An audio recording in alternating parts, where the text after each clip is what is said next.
The envelope slipped through my apartment door slot with a soft thud that echoed through my tiny studio like a gunshot. December 23rd, 4:47 p.m. I remember the exact time because I'd been watching the wall clock, wondering if any of my 3 children would call before Christmas. The return address read Thompson family in Jessica's neat handwriting, and for a moment, my heart lifted. Maybe they'd remembered me after all. Before we jump back in, tell us where you're tuning in from, and if this story touches you, make sure you're subscribed, because tomorrow, I've saved something extra special for you. I tore open the envelope with trembling fingers, expecting a Christmas card or perhaps an invitation to join them somewhere. Instead, a glossy pamphlet fluttered to my worn linoleum floor. Hope Haven Shelter, Emergency Housing and Support Services. Below it, a bus voucher and a folded note in what looked like a group effort between my lawyer son Brian, marketing director daughter Jessica, and financial advisor son Kevin. Mom, the note began, we've been talking, and we think this might be the best solution for your current situation. The shelter has good reviews, and the bus voucher should cover transportation. We know this seems harsh, but we can't keep supplementing your rent. Hope you understand. Love, Brian, Jess, and Kevin. I stood there in my 400-square-foot apartment at Sunset Manor, holding a homeless shelter pamphlet from my own children, and felt something inside me shift, not break, shift, like tectonic plates realigning after decades of pressure. My name is Margaret Thompson, though everyone who truly knows me calls me Maggie. At 68, I've lived through raising 3 children as a single mother after my husband died, building and losing a business, and discovering that the people you sacrifice everything for can still see you as disposable when you're no longer useful to them. 2 years ago, I was a different woman, living a different life. I owned a 3-bedroom house on Maple Street in Riverside, Ohio, where I'd raised my children and run Thompson's Home Services alongside my late husband Tom for 32 years. We specialized in the kind of detailed restoration work that modern contractors often rush through. Tom could rewire a 1920s house without damaging the original plaster, and I could restore hardwood floors to their original glory using techniques my grandfather taught me. When Tom got sick, everything changed with brutal swiftness. Cancer doesn't care about your business plans or your financial stability. The treatments were experimental and expensive, not covered by our basic insurance. We mortgaged the house, sold equipment, and watched our savings evaporate faster than morning dew. Tom fought for 18 months, but in the end, the cancer won, leaving me with medical debt that towered over me like a mountain I'd never climb. That's when my children stepped in with what they called practical solutions. Brian, my eldest, at 42, had just made partner at Morrison, Klein & Associates, one of Riverside's most prestigious law firms. He wore expensive suits and drove a BMW, everything about him screaming success. Jessica, 39 and divorced, had landed a marketing director position at Midwest Medical Solutions, managing their regional campaigns from her modern home in Heritage Hills. Kevin, my baby at 35, worked as a financial advisor at Premier Wealth Management, living in a converted warehouse loft downtown that cost more per month than I used to make in 3. They gathered around my kitchen table like a board of directors armed with calculators and serious expressions. The house had to go, they explained. The business equipment, too. It was the only way to clear the debt and give me a fresh start. They'd help, of course. Family takes care of family, Brian assured me, his lawyer voice making it sound like a binding contract. So I signed the papers, watched strangers load my furniture into trucks, and moved into the studio apartment with its kitchenette, Murphy bed, and single window overlooking the parking lot. The children promised it was temporary, just until they could figure out a better arrangement. That was 18 months ago. At first, they visited regularly. Jessica would bring takeout dinner and stay for an hour, scrolling through her phone while asking surface-level questions about my day. Kevin stopped by with groceries, always practical items, never the little luxuries that make life bearable. Brian would call from his car between meetings, his voice hurried and distracted. But success has a way of expanding to fill all available time and space. Their visits became monthly, then occasional, then rare. The calls grew shorter, the excuses more elaborate. Brian was traveling for cases. Jessica was managing a major campaign launch. Kevin was studying for additional certifications. Meanwhile, I was learning to live on the $800 a month from Social Security, plus the occasional odd job cleaning houses for women who'd once been my neighbors. The humiliation of scrubbing toilets for people who used to hire my company to renovate their kitchens was something I swallowed daily like bitter medicine. 6 months ago, the invitations stopped coming entirely. Family barbecues happened without me. Birthday celebrations moved to restaurants I couldn't afford, even if I'd been invited. When I called to ask about Thanksgiving plans, Jessica mentioned they were keeping it small this year, with a brightness in her voice that didn't quite mask the awkwardness. Christmas was approaching, and I'd held on to a thread of hope that the holiday spirit might remind them I still existed. I'd saved $30 from my grocery budget to buy small gifts, wrapping them in newspaper because gift wrap felt too extravagant. The shelter pamphlet crushed that hope with surgical precision. I read the note again, each word hitting like a physical blow. We can't keep supplementing your rent. The truth was, they hadn't supplemented anything in 4 months. I'd been surviving on pride and creativity, making soup from bones, darning socks until they were more repair than original fabric, and pretending everything was fine whenever they bothered to check in. The pamphlet detailed services for individuals experiencing housing insecurity, complete with photos of sad-eyed people queuing for meals and sleeping in rows of cots. My children had reduced me to this in their minds. A problem to be solved. A burden to be transferred to someone else's responsibility. I walked to my single window and looked out at the parking lot where my neighbors from Sunset Manor were loading into a church van for their weekly grocery trip. Mrs. Chen from 2B waved at me, her smile genuine despite the fact that we barely shared a language. Mr. Rodriguez from across the hall nodded respectfully as he helped Mrs. Patterson with her walker. These people, living in the same circumstances I was, still treated each other with dignity. That's when the shift completed itself, and I knew what I was going to do. Preparing and narrating this story took us a lot of time, so if you are enjoying it, subscribe to our channel. It means a lot to us. Now back to the story. The first thing I did was call the community center. Carol Williams had been trying to reach me for weeks, leaving messages I'd ignored because I was too embarrassed to return them.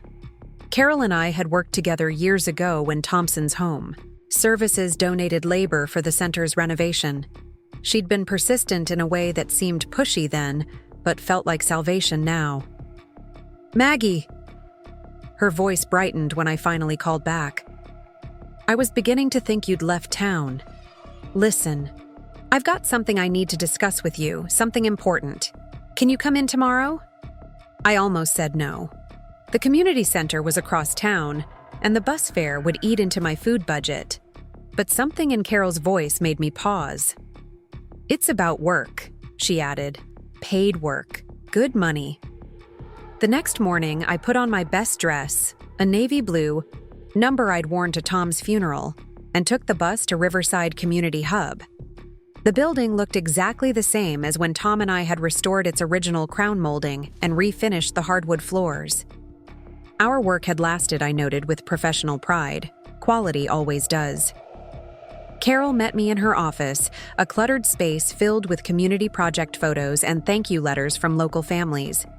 She was 55, energetic in the way, of people who've found their calling. With graying hair she wore in a practical bob and clothes that prioritized comfort over fashion. Maggie, I'm going to get straight to the point because I know you don't like small talk, she began, shuffling through a stack of papers on her desk. The city's planning a major renovation of the historic district, and they need a restoration consultant.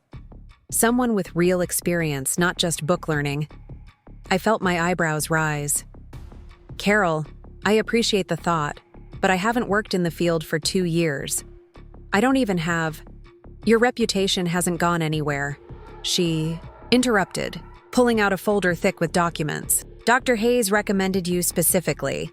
He's on the planning committee and he remembers the work you and Tom did on his medical building. Says it was the finest restoration job he's ever seen. Dr. Richard Hayes had been Tom's oncologist, a man who'd treated my husband with compassion and expertise during those awful final months. I hadn't spoken to him since the funeral, assuming he'd forgotten us among the hundreds of patients he'd cared for over the years.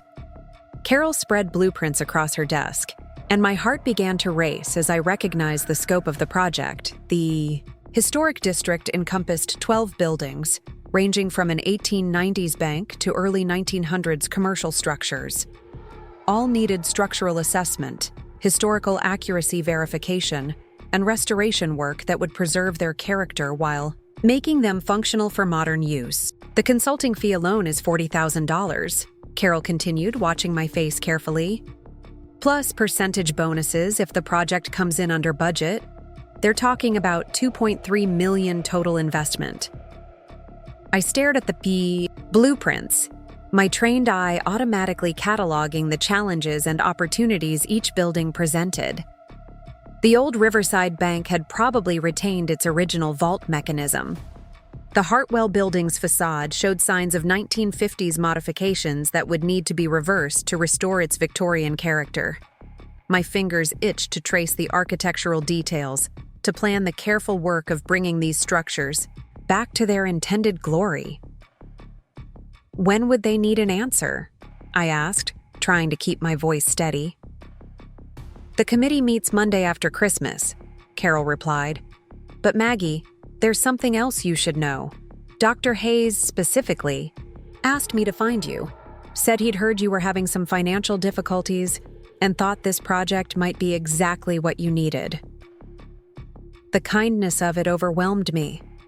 While my own children were mailing me homeless shelter pamphlets, a man who'd known me only in my worst moments was thinking of ways to help me rebuild my life.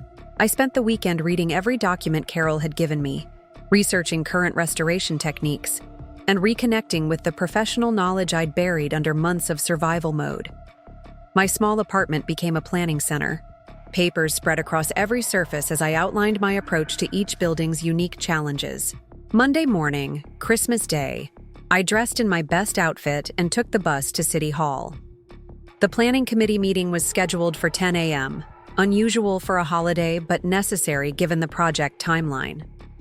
I arrived 15 minutes early, carrying a leather portfolio I'd borrowed from Mr. Rodriguez, who'd been impressed when I explained what I was doing. The committee consisted of 5 people, including Dr. Hayes, whose warm smile reminded me why Tom had trusted him so completely. There was also Margaret Foster, the city's development director, James Liu, an architect from the State Preservation Office, Sandra Miller, representing the Downtown Business Association, and surprisingly, Daniel Martinez. Daniel was 68, my age exactly, with silver hair and kind eyes behind wire-rimmed glasses. He'd been Tom's business partner in the early days, before they'd amicably parted ways when Daniel decided to focus on commercial projects, while we specialized in residential restoration. I hadn't seen him in 5 years, but he looked at me with the same respectful attention he'd always shown my work. Maggie, Dr. Hayes began after introductions, we've reviewed your qualifications and the portfolio of your previous work.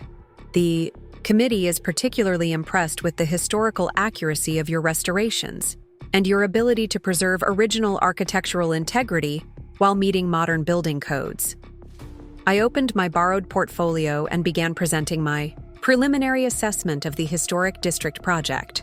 The words came easily, professional confidence returning as I discussed load-bearing considerations, period-appropriate materials, and the delicate balance between preservation and functionality. These people understood quality work, and they listened with the attention my expertise deserved. 20 minutes into my presentation, Daniel leaned forward. Maggie, Your approach to the Hartwell Building's facade restoration is exactly what we hoped for. You're the only consultant who's mentioned the probability of finding original ironwork behind the 1950s aluminum siding. The building permits from 1952 show cosmetic modifications only, I replied, feeling my professional excitement build. The original cast iron details were likely covered, not removed.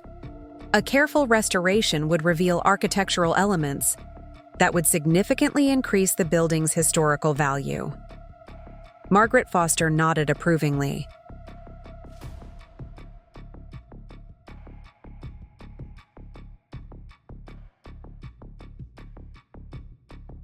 The budget allows for thorough investigation before any major work begins. We're not looking for quick fixes, but lasting restoration that will anchor the district's revitalization. The committee asked detailed questions about timeline, material, sourcing, and coordination with modern utility requirements.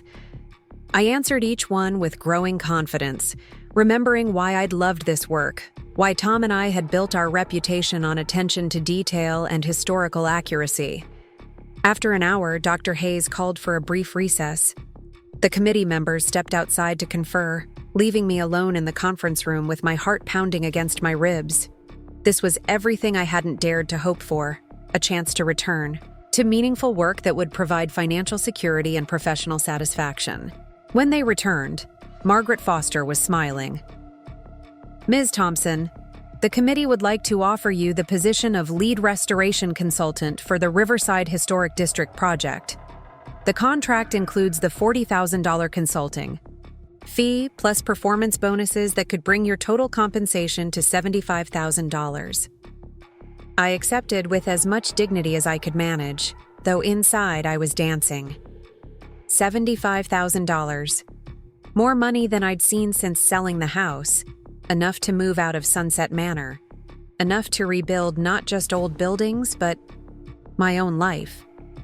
As we shook hands and discussed start dates, Daniel approached me privately. Maggie, I don't know if this is appropriate, but I heard about Tom, and I'm sorry. He was a good man and a skilled craftsman. Thank you, I replied, surprised by how much his words meant to me. I also heard, he continued carefully, that you've been having some difficulties since then. If you need anything, references, equipment, whatever, please don't hesitate to ask. I looked at this man who'd worked alongside Tom and me decades ago, who'd remembered my skills and recommended me for this opportunity, and felt a warmth I hadn't experienced in months. Daniel, can I ask you something? How did you know I needed work? He smiled ruefully. Dr. Hayes mentioned it, but honestly, I've been trying to work up the courage to call you for months. I have a project that could use your expertise, something I think you'd find interesting. As we left City Hall together, Daniel explained his own situation.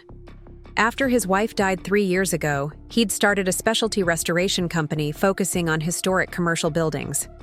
His current project was a 1920s theater that needed someone with expertise in period-appropriate techniques and attention to architectural detail. It's not a huge job, he said as we stood on the steps of City Hall, the December air crisp, but not bitter. But it's steady work, and it might lead to other projects. I've been doing this alone, but I remember how much better our work was when we collaborated. I felt something I hadn't experienced in 2 years. The excitement of possibility.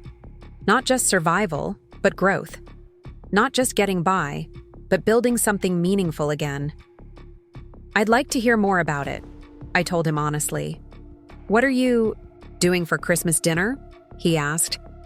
I know this might sound presumptuous, but I'm cooking for myself anyway, and I have a lot more food than one person can eat. For a moment, I thought about my tiny apartment, the frozen dinner I'd planned to heat up, and the silence that would fill the rest of Christmas Day. Then I thought about my children, probably gathering somewhere without me, relieved that they'd solved their mother problem with a shelter pamphlet and a bus voucher. I'd like that very much, I said. As Daniel drove me to his house, a modest but well-maintained bungalow in the older part of town, I realized something profound was happening. For the first time in months, I wasn't thinking about what I'd lost or how I'd been diminished. I was thinking about what I could build, what I could create, who I could become. Daniel's house reflected his attention to craftsmanship. Original hardwood floors gleamed under period-appropriate light fixtures, and the kitchen had been updated with respect for the home's 1930s character. He moved around the space with comfortable efficiency, clearly a man who'd learned to take care of himself. "I hope you don't mind if dinner's simple," he said, checking something in the oven that smelled incredible. "Roast chicken, vegetables from my garden that I froze, bread from the bakery down the street." "It sounds perfect," I assured him, and meant it. After months of eating alone, the prospect of sharing a meal felt like luxury beyond measure. As we cooked together, our conversation flowed easily between professional topics and personal updates.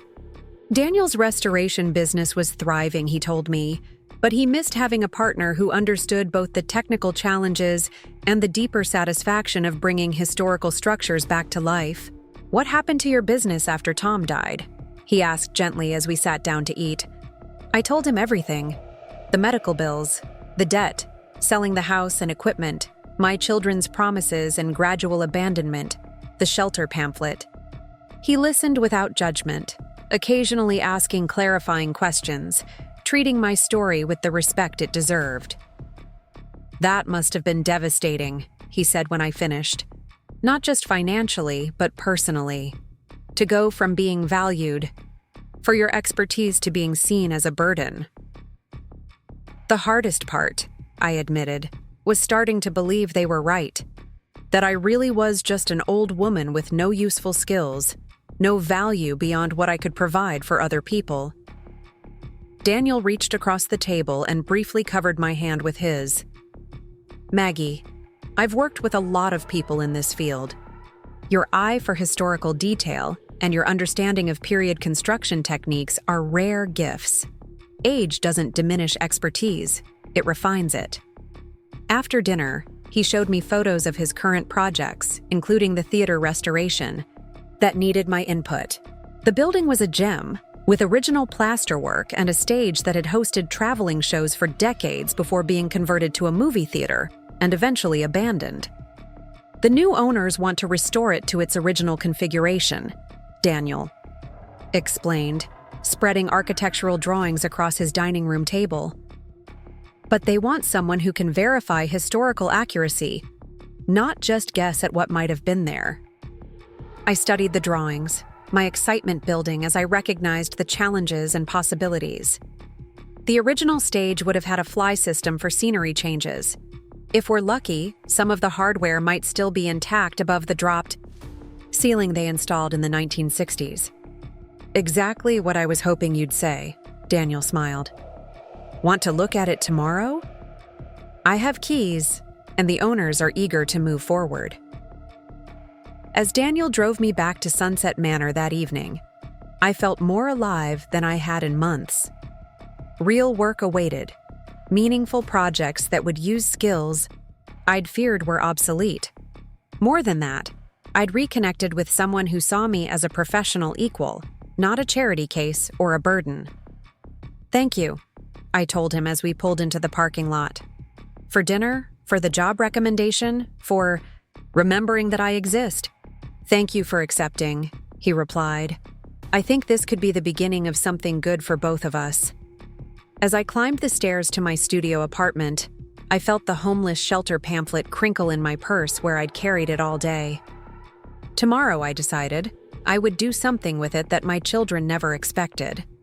Something that would show them exactly who they'd tried to discard and what that decision was going to cost them. But tonight, I was simply Margaret Thompson, restoration consultant, business partner, and woman with a future brighter than anything she'd dared imagine when she woke up this morning. The shift was complete and there was no going back. The next morning, I woke before dawn with the kind of energy I hadn't felt in years.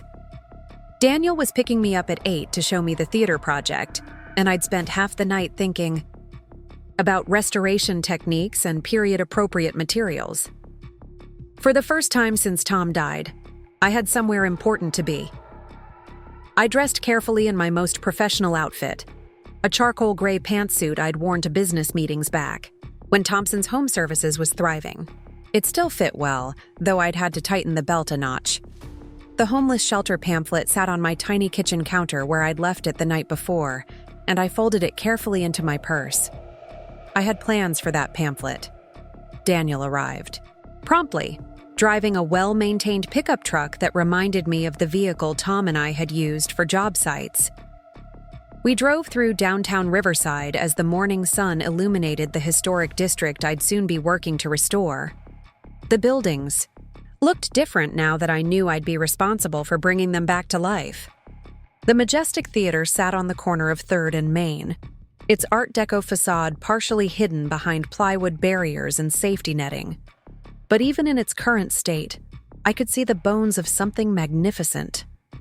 The marquee was intact, though several letters were missing, and the terracotta details showed signs of both neglect and structural integrity.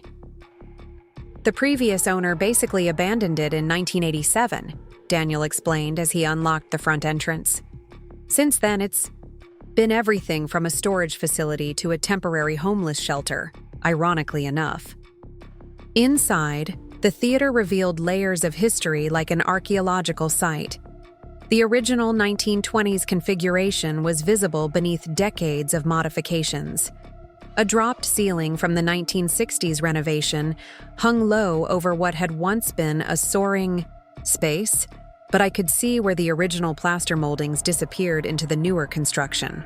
"This is incredible," I breathed, pulling out the small flashlight I'd brought and examining the architectural details. "Look at this plasterwork. It's all intact under here, and these seat foundations, they're original cast iron." Daniel watched me work with obvious appreciation. "I knew you'd see what I see. The new owners are a young couple, both musicians, who want to bring live performance back to downtown. They have the money to do it right, but they want historical accuracy, not approximation." I spent the morning crawling through the theater's hidden spaces, documenting original features and assessing what would need restoration versus replacement. In the basement, I discovered something that made my heart race. Original blueprints from 1923, water-stained but legible, showing the theater's complete mechanical systems, including the fly gallery for stage rigging. "Daniel, you need to see this," I called, spreading the blueprints on a work table we'd found. "These show the entire original stage configuration, the fly system, the orchestra pit mechanism, even the dressing room layouts. This is like finding treasure." He studied the documents with growing excitement. "This changes everything. With these blueprints, we can restore the theater to exact historical specifications. The owners will be thrilled." As we locked up the theater, Daniel turned to me with an expression I couldn't quite read. "Maggie, I have a confession. The restoration project isn't the only reason I wanted to work with you again." My heart skipped, though I tried to keep my expression neutral. "Oh. I've thought about calling you dozens of times since my wife died. Not just for work, but because I miss talking to someone who understands this field the way you do.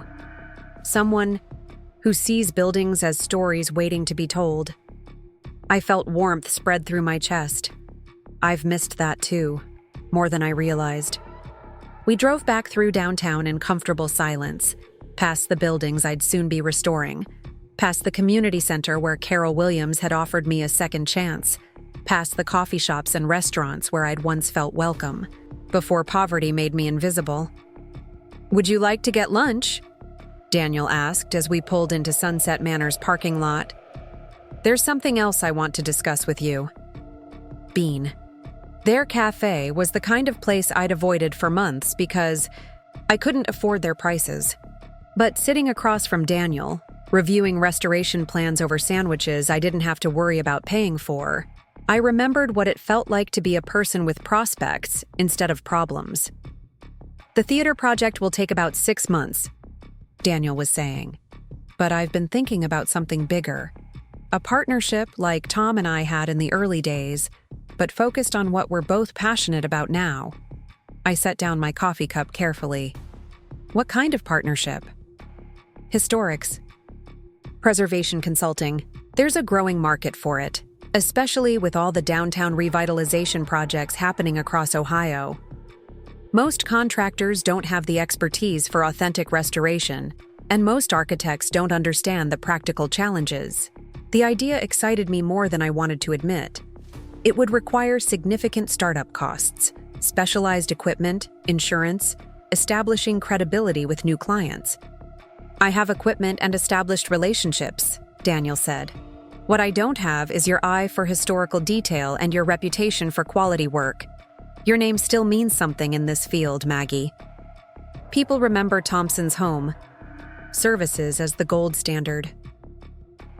I thought about my children, who saw me as someone to be shuffled off to emergency housing, while this man was proposing to build a business around my expertise. The contrast was stark and painful. There's something I need to tell you, I said, pulling the shelter pamphlet from my purse and placing it on the table between us. This is what my children gave me for Christmas. Their solution to my financial difficulties. Daniel stared at the pamphlet, his face growing dark. They want you to go to a homeless shelter? They want me to become someone else's responsibility, I corrected. They've decided I'm more burden than mother. Do they know about your professional background? Your expertise? I laughed bitterly. They've never shown the slightest interest in what Tom and I did for a living. To them, we were just blue-collar workers who got lucky with a small business. They were embarrassed by our work clothes and the dirt under our fingernails. Daniel picked up the pamphlet, examining it with disgust. This is unconscionable. You're their mother, and you're a skilled professional who could be earning good money if given the opportunity. Oh, which brings me to something I've been thinking about, I said, surprising myself with my boldness. I want to make them see exactly what they've thrown away. I want them to understand who they've tried to discard. What do you have in mind? I leaned forward, feeling a familiar excitement that had nothing to do with restoration work and everything to do with justice. Jessica works for Midwest Medical Solutions, right? They handle marketing for healthcare facilities. I happen to know they're bidding for the contract to promote the historic district renovation project. Daniel's eyebrows rose. How do you know that? Because Margaret Foster mentioned it during the committee meeting. They want a marketing firm that understands both historic preservation and community development. Jessica's company is one of 3 being considered. And what if they knew that one of their marketing director's family members was the lead restoration consultant for the project? What if they discovered that Jessica's mother, whom she's trying to send to a homeless shelter, is actually the expert they need to understand the project they're trying to market? Daniel grinned. That's deliciously ironic. But how do you plan to make them see the connection? Leave that to me, I said, feeling more confident than I had in months. I think it's time my children learned exactly who their mother really is. That afternoon, I called Margaret Foster at the City Development Office. Margaret, this is Maggie Thompson. I wanted to follow up on our meeting yesterday and ask about the marketing contract for the Historic District project. Oh, Maggie. I'm glad you called. We're interviewing firms this week. Why do you ask? I might have some insights that could help with the selection process. One of the firms under consideration, Midwest Medical Solutions, employs my daughter Jessica Rodriguez as their marketing director. There was a pause. Your daughter works for one of the firms bidding on this contract? She does, and she has no idea that her mother is the lead restoration consultant for the project she's hoping to market. In fact, she's under the impression that I'm unemployed and heading for emergency housing. Margaret's voice sharpened with interest. That's quite a disconnect. Would you mind if I shared this information with the selection committee? It might be relevant to their decision-making process. I think that would be very appropriate, I agreed. Professional integrity is important in municipal contracts, don't you think? After hanging up, I felt a surge of satisfaction. Jessica prided herself on her professional reputation and her ability to manage complex marketing campaigns. Let's see how she handled a campaign when she discovered her primary subject matter expert was the mother she'd tried to abandon. My next call was to Dr. Hayes. Dr. Hayes, this is Maggie Thompson. I wanted to thank you again for recommending me for the restoration project, and I wondered if I could ask a small favor. Of course, Maggie. What can I do for you? My son, Kevin, works as a financial advisor at Premier Wealth Management. I believe they handle investment portfolios for several municipal projects, including the Historic Preservation Fund. That's correct. Premier manages about 60% of our municipal investment portfolio. Kevin is under the impression that his mother is financially desperate and heading for a homeless shelter. He doesn't know about my consulting contract or my plans to reestablish my restoration business. I thought you might find it interesting to meet with him about the historic district's investment potential. Dr. Hayes chuckled. I see where this is going. You want him to discover that his supposedly destitute mother is actually the key consultant for one of the city's most significant investment projects. I want him to understand that his assumptions about my worth might be misguided. Consider it done. I'll call Premier Wealth Management tomorrow and request a meeting with Kevin, specifically to discuss the historic district investments. I'll make sure to mention that the project's success depends heavily on our lead restoration consultant's expertise. By evening, I'd set similar wheels in motion for Brian. A quick call to Sandra Miller at the Downtown Business Association revealed that Morrison, Klein & Associates was representing several property developers who opposed the historic preservation project, preferring to demolish old buildings and construct modern replacements. It might interest the planning committee to know, I suggested to Sandra, that one of the lead attorneys fighting our preservation efforts has a mother who's the project's restoration consultant. Brian Thompson at Morrison, Klein has been quite vocal about the economic inefficiency of historic preservation. Brian Thompson is your son? Sandra's voice carried a note of disbelief. He is, and he's trying to send me to a homeless shelter while simultaneously working to destroy the project that's going to restore my financial independence. This gets more interesting by the day, Sandra mused. I think the business association would be very interested in discussing this conflict of interest with both the planning committee and Morrison, Klein's managing partners. That night, I sat in my tiny apartment feeling more powerful than I had since Tom's death. My children had dismissed me as irrelevant, a problem to be solved with a shelter pamphlet and a bus voucher, but they'd forgotten something crucial. I knew them better than anyone, including their professional vulnerabilities and career ambitions. Jessica built her reputation on thorough research and strategic planning. How would she explain to her supervisors that she'd failed to recognize her own mother as a key figure in the project she was hoping to market? Kevin prided himself on comprehensive financial analysis and client relationship management. What would his colleagues think when they discovered he'd tried to make his mother homeless while she was consulting on one of their major investment portfolios? Brian had built his career on aggressive advocacy and thorough preparation. How would Morrison, Klein's partners, react when they learned that one of their attorneys was working to destroy a project led by his own mother, whom he'd simultaneously abandoned to emergency housing? The next morning brought the first crack in their carefully constructed professional facades. My phone rang at 7 a.m. Mom? Jessica's voice was strained, missing its usual confident tone. I need to talk to you. Can you meet me for coffee this morning? I'm rather busy today, I replied coolly. I have a business meeting with Daniel Martinez about a restoration project. Mom, please, it's important. About your living situation, and some other things. What other things?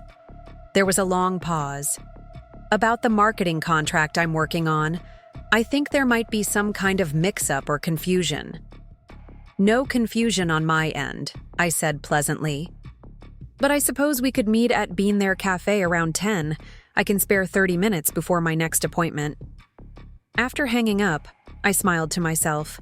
The wheels I'd set in motion were turning faster than expected. Jessica had clearly gotten a call from her supervisors about the mysterious connection between their marketing target and their marketing director's family situation. I dressed carefully for the meeting, choosing clothes that projected professional competence rather than maternal warmth. When I arrived at Bean There Cafe, Jessica was already waiting, her usually perfect appearance slightly frayed around the edges. "Mom." She stood as I approached, attempting a hug that I accepted but didn't return with enthusiasm. "You look good. Really good." "Thank you. I've been feeling much better lately." I sat across from her, noting the stack of papers beside her coffee cup. "You said this was about a mix-up?" Jessica's marketing director persona kicked in, the one she used for difficult client meetings. "Mom, I need to ask you some questions about your current employment status." "I'm not unemployed, if that's what you're wondering." Her carefully applied composure cracked slightly. "But when we sent you the information about Hope Haven Shelter, you didn't mention having a job." "You didn't ask if I had a job," I pointed out. "You simply informed me that you couldn't continue supporting me financially and suggested emergency housing as a solution." "Mom, this is serious. My company is bidding on a major municipal marketing contract, and apparently the city's project consultant has the same last name as me. My supervisor wants to know if there's a family connection." I sipped my coffee slowly, letting her squirm. "What kind of project?" "Historic district renovation. They need marketing support for a $2.3 million preservation project." Jessica's voice was tight with stress. "The consultant is listed as Margaret Thompson." "That's me," I said simply. Jessica stared at me as if I'd announced I was secretly an astronaut. "That's impossible. You're a retired homemaker who cleaned houses occasionally. You don't have experience with municipal consulting contracts." "Actually, I ran a successful restoration business for 32 years. Thompson's Home Services specialized in historic preservation and period-accurate renovation. We were considered experts in our field." "But you never said—" "You never asked. In fact, whenever Tom and I tried to talk about our work, you children made it clear you found our profession embarrassing. Blue-collar work, I believe Kevin called it once." Jessica's professional training was warring with her personal shock. "Mom, if you're really the consultant for this project, my company needs to know about potential conflicts of interest. But more importantly, why didn't you tell us you had this kind of opportunity?" "Because when I received your Christmas gift," I pulled the shelter pamphlet from my purse and placed it on the table. "It became clear that you weren't interested in what opportunities I might have. You were interested in making me someone else's problem." She stared at the pamphlet, color draining from her face. "We thought we were being practical. Your rent at Sunset Manor, the tight budget, you seem to be struggling so much." "I was struggling because you'd convinced me I had no value beyond what I could provide for my children. But it turns out that other people recognize my professional worth, even if my own family doesn't." Jessica's phone buzzed with a text message. She glanced at it and paled further. "My supervisor wants to meet with me in an hour about the Thompson conflict of interest and our family relationship disclosure policies." "You should probably prepare for that meeting," I suggested. "Professional reputation is so important in your field." "Mom, please, can we talk about this more? About your job? About the shelter suggestion? About everything?" I stood, gathering my purse with the same dignity I'd used in business meetings decades ago. "Jessica, for months you've been too busy to talk to me about anything meaningful. Now that my professional status affects your career, you suddenly have time for conversation. That's not fair. What's not fair is children who judge their mother's worth by her bank account rather than her capabilities.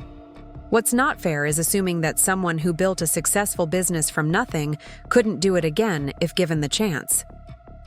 I left Jessica sitting in the cafe with her stack of papers and her professional crisis, feeling both satisfaction and sadness. This was my daughter, whom I'd raised to be strong and independent, now discovering that strength and independence weren't exclusively young person's traits. My phone rang as I walked back to Sunset Manor. Daniel's name appeared on the screen. "Maggie, you're not going to believe this. I just got a call from the theater owners. Apparently, the city planning committee recommended you specifically for their project, too. Word is spreading about your expertise." "It's been an interesting morning," I agreed. "How would you feel about accelerating our partnership timeline? I have a feeling I'm going to need to establish my professional independence rather quickly." "What's happened?" "Let's just say my children are beginning to realize they might have misjudged their mother's career prospects." Daniel laughed. "I take it your plan is working? Better than I expected."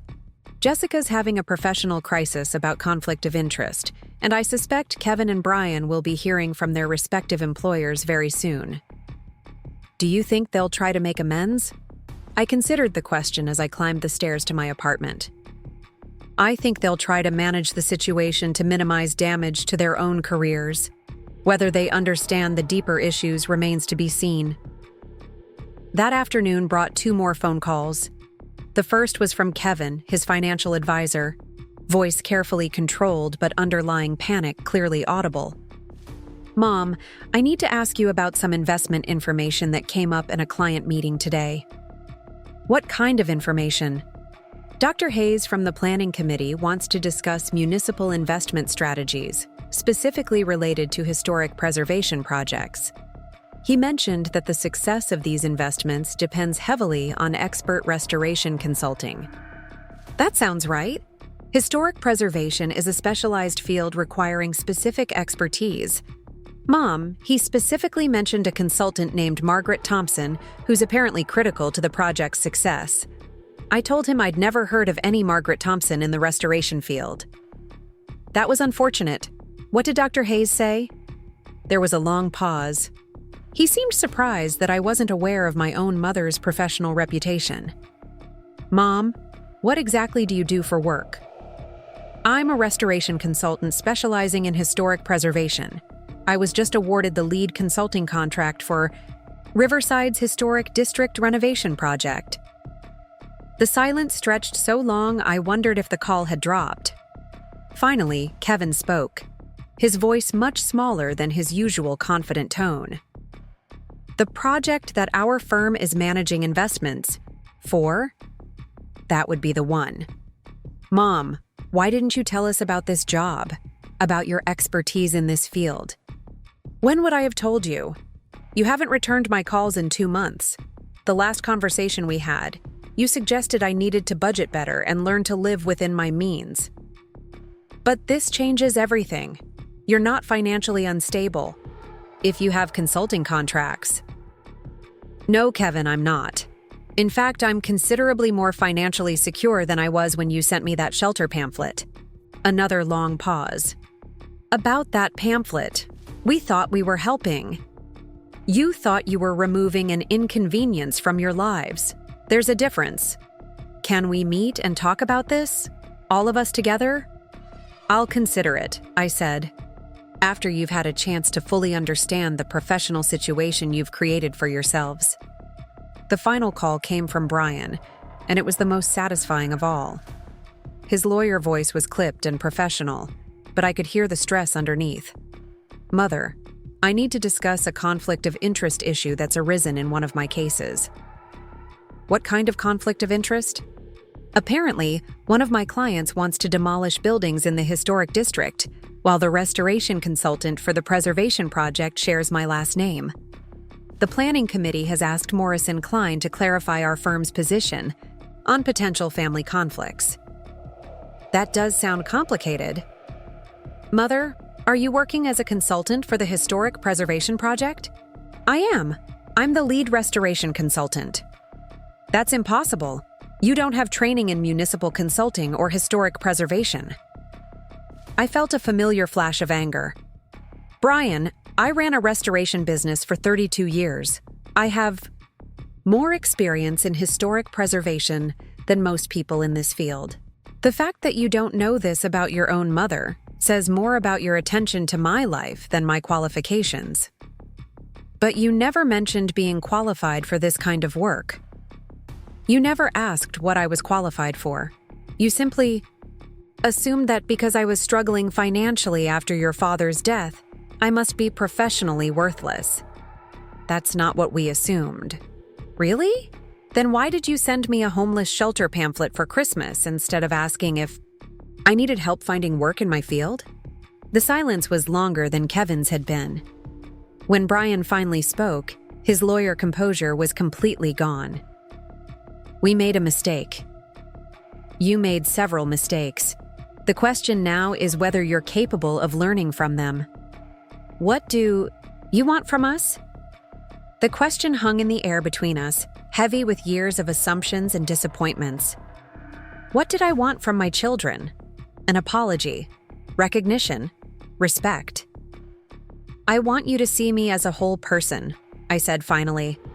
Not just your mother who exists to support your lives, but a woman with her own skills, her own value, her own future. I want you to understand that age doesn't automatically equal incompetence, and financial struggle doesn't equal personal failure. We can do that. Can you? Because it's going to require changing how you think about me fundamentally. It means accepting that I might have opportunities and relationships that don't center around your needs. What kind of relationships? I smiled, thinking of Daniel and our plans for the restoration partnership. The kind that see my professional worth and personal value as separate from my role as your mother. After hanging up, I sat in my tiny apartment and realized that something fundamental had shifted, not just in my children's perception of me, but in my own understanding of who I was and what I deserved. I was Margaret Thompson, restoration expert, business partner, and woman with her own dreams that had nothing to do with anyone else's approval. Tomorrow, I would meet with Daniel to finalize our partnership agreement. Next week, I would begin the historic district consultation that would reestablish my professional reputation. And sometime soon, I would decide whether my children had learned enough about respect and family to earn their way back into my life. The homeless shelter pamphlet still sat on my kitchen counter, but it no longer represented their judgment of my worth. Instead, it had become the catalyst for me to reclaim everything they'd tried to take away. Sometimes the most devastating gift turns out to be exactly what you need to save yourself. The emergency family meeting was Jessica's idea, though she couched it as a necessary discussion about recent developments. She'd arranged it for Saturday morning at her house in Heritage Hills, the kind of modern suburban home that screamed success with its granite countertops and professional landscaping. I arrived in Daniel's pickup truck, having decided that my transportation choices were no longer subject to my children's approval. Kevin was already there, pacing around Jessica's living room with the restless energy of someone whose carefully ordered world had been disrupted. Brian sat rigidly on the white leather sofa, his lawyer face firmly in place, though I could see the tension in his shoulders. They all looked up when I entered, and for a moment, no one spoke. "Mom," Jessica began, her marketing director voice struggling with obvious discomfort. "Thank you for coming. We think there's been some miscommunication about your current situation." "What kind of miscommunication?" I asked, settling into an armchair that faced all three of them. I'd dressed professionally again, wanting to reinforce the message that I was no longer the desperate woman they'd tried to abandon. Kevin cleared his throat. "We've learned some things about your work situation that changed the context of our Christmas discussion." "You mean the shelter pamphlet discussion?" I corrected. "Let's call it what it was." Brian leaned forward, falling back on his legal training. "Mother, we need to understand the timeline here. When exactly did you secure this consulting contract?" "Which consulting contract? I have several now." The three of them exchanged glances. Jessica pulled out a notebook, her professional habits taking over. "Mom, can you walk us through your current employment status? Because according to our understanding, You were unemployed and struggling financially. I studied my children, these successful adults who'd reduced me to a problem to be solved, and felt a calm determination settle over me. I accepted the lead restoration consultant position for the Historic District project on December 25th, the day you sent me the homeless shelter pamphlet. That's impossible, Kevin protested. Municipal consulting contracts take months to negotiate.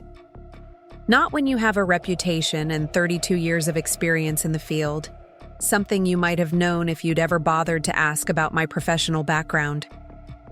Brian's lawyer instincts kicked in. What other contracts are you referring to? Daniel Martinez and I are forming a restoration consulting partnership. We have 3 projects lined up already, including the Majestic Theater renovation and 2 commercial buildings in Columbus. The potential income for the first year is estimated at $150,000. The silence that followed was profound. Jessica's pen had stopped moving. Kevin had stopped pacing. Brian was staring at me as if I'd spoken in a foreign language. $150,000, Jessica repeated faintly. That's a conservative estimate. Daniel thinks we could do better once word spreads about the quality of our work. Kevin finally found his voice. Mom, if you were capable of earning that kind of money, why didn't you pursue it sooner? Why were you living at Sunset Manor on Social Security? The question hung in the air, heavy with everything they still didn't understand. Because grief makes you doubt everything you thought you knew about yourself. Because when you lose your life partner and your business in the same year, it's easy to believe you have nothing left to offer. Because when your own children treat you like a burden, you start to think maybe they're right. Jessica's composure cracked slightly. We never treated you like a burden. You sent me a homeless shelter pamphlet for Christmas. If that's not treating someone like a burden, what is? We thought we were being practical, Brian insisted. You were struggling financially. We were all dealing with our own expenses. And the shelter seemed like a temporary solution until you could get back on your feet. Without asking if I needed help getting back on my feet in my own field. Without considering that I might have skills and experience you weren't aware of. Without treating me like a person capable of contributing to a solution. Kevin sat down heavily on the couch beside Brian. We didn't know you still had professional connections or that restoration consulting was even a viable career option. You didn't know because you didn't ask. You made assumptions based on the fact that I was temporarily struggling, and you decided those assumptions were facts. Jessica looked up from her notebook. Mom, this is creating serious professional complications for all of us. How so? My company is being investigated for conflict of interest disclosure violations. We failed to report that I have a family relationship with the municipal project we're bidding to market. I felt a flicker of satisfaction. That does sound like a significant oversight. Kevin's financial advisor persona was struggling with the implications. Dr. Hayes has requested a formal review of my client management protocols. Apparently, failing to recognize the expertise of someone directly, connected to major investment portfolios, raises questions about my due diligence. And Morrison, Klein is facing ethics inquiries, Brian added grimly. The Bar Association wants to know how one of our attorneys could be working to demolish buildings while his mother consults on preserving them, especially when said mother was allegedly in need of emergency housing assistance. I looked at my 3 children, watching them grapple with the professional consequences of their personal choices. Part of me felt sympathy for their distress, but a larger part felt that this was exactly the wake-up call they needed. Those all sound like problems you created for yourselves, I observed.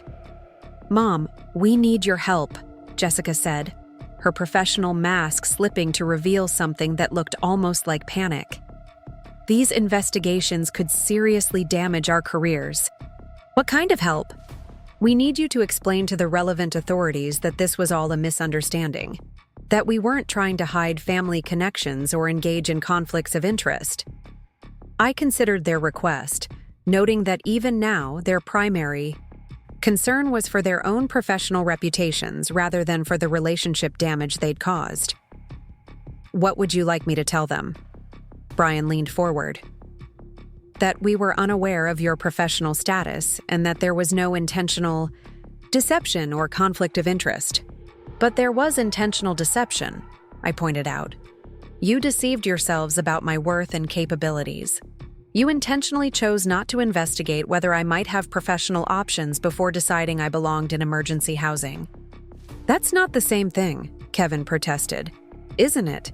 You made decisions about my life based on incomplete information because gathering complete information wasn't convenient for you.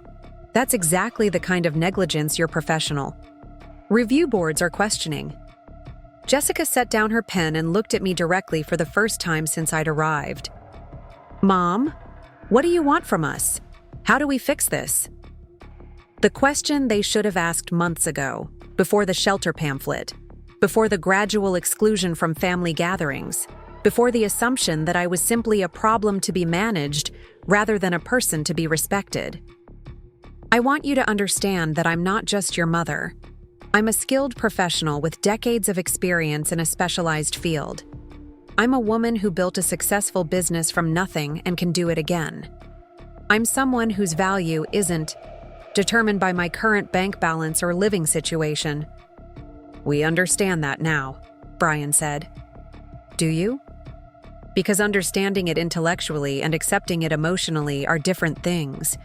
You've spent months treating me like a dependent child who needed to be managed and controlled. Can you accept that I might make decisions about my life and career that don't revolve around your approval or convenience?" The question seemed to genuinely puzzle them. Kevin spoke first. "What decisions are you talking about?" "My partnership with Daniel, for one. My choice to take on projects that interest me professionally, rather than just ones that pay the bills. My decision about where and how I want to live now that I have financial options." "You're moving out of Sunset Manor?" Jessica asked. "I'm considering it. Daniel has suggested that I might want to look at properties closer to our business operations. There's a restored Victorian house near the historic district that would be perfect for both living and working." The idea of their mother as an independent woman making autonomous choices about her living situation seemed to unsettle them in a way that surprised me. For so long, I'd been a dependent whose needs they had to consider. The prospect of me, as a person with options, seemed to threaten their understanding of our family dynamic. "But we could help you find something suitable," Kevin offered. "Something practical and affordable. I can afford to choose based on my preferences now, not just practicality. And I can make those choices myself." Brian's lawyer training kicked in again. "Mother, we're concerned that you might be making impulsive decisions based on emotional reactions to our Christmas suggestion." "You mean your Christmas demand that I become homeless?" "It wasn't a demand. It was a recommendation for temporary housing assistance."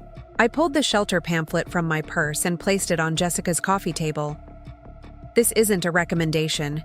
It's an abandonment notice. You were telling me that supporting your mother had become too inconvenient, so you were transferring responsibility to a social service agency." Jessica stared at the pamphlet as if seeing it clearly for the first time. "That's not how we meant it." How you meant it and how you communicated it are apparently very different things. Just like how you meant to be successful professionals, but communicated that you're people who don't bother to research the expertise of your own family members. The observation hit home in a way that simple emotional appeals hadn't. These were people who prided themselves on their professional competence, and I just pointed out that their professional reputations were suffering because they'd failed to apply basic due diligence to their personal relationships. Kevin stood up and walked to Jessica's window, looking out at her perfectly manicured yard. "What do we do now?" "That depends on what you want to accomplish," I replied. "If you want to minimize professional damage, I can explain to the relevant authorities that you were operating on incomplete information about my career status. If you want to repair our family relationship, that's going to require more substantial changes." "What kind of changes?" Jessica asked. "Changes in how you see me and treat me. Changes in how you make decisions that affect me. Changes in how you communicate about important issues instead of just announcing your conclusions." Brian looked uncomfortable with the idea of changing established patterns. "We've always made practical decisions based on available information." "No, you've made decisions based on assumptions that supported what you wanted to believe. You wanted to believe that I was a simple retiree whose problems could be solved with social services because that was easier than acknowledging that I might have professional capabilities you'd overlooked." "We didn't overlook them," Kevin protested. "We didn't know about them. Because you didn't ask. Because you weren't interested in knowing. Because you'd decided what kind of person your mother was and weren't open to discovering you might be wrong." The conversation was interrupted by the doorbell. Jessica looked confused. "I'm not expecting anyone." Through the front window, I could see Daniel's pickup truck in the driveway. "That's probably Daniel. I mentioned I was meeting Mao with you today, and he offered to pick me up when we were finished."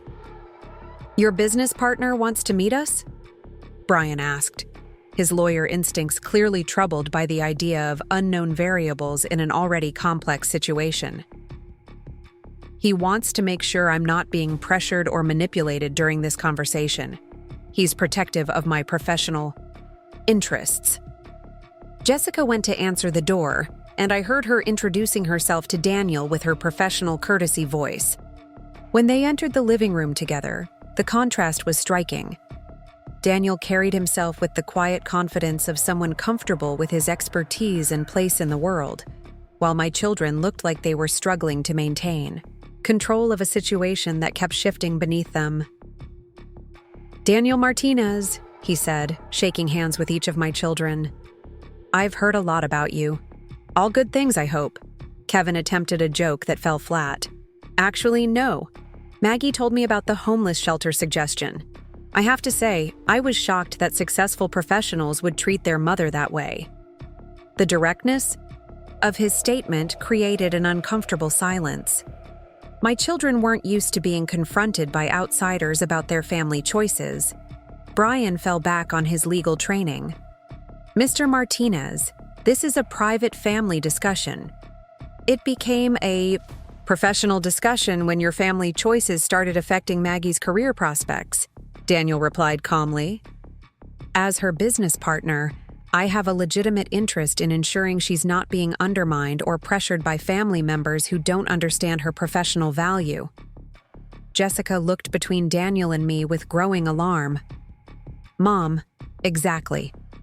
What kind of partnership are you forming with Mr. Martinez?" "A restoration consulting business focused on historic preservation projects.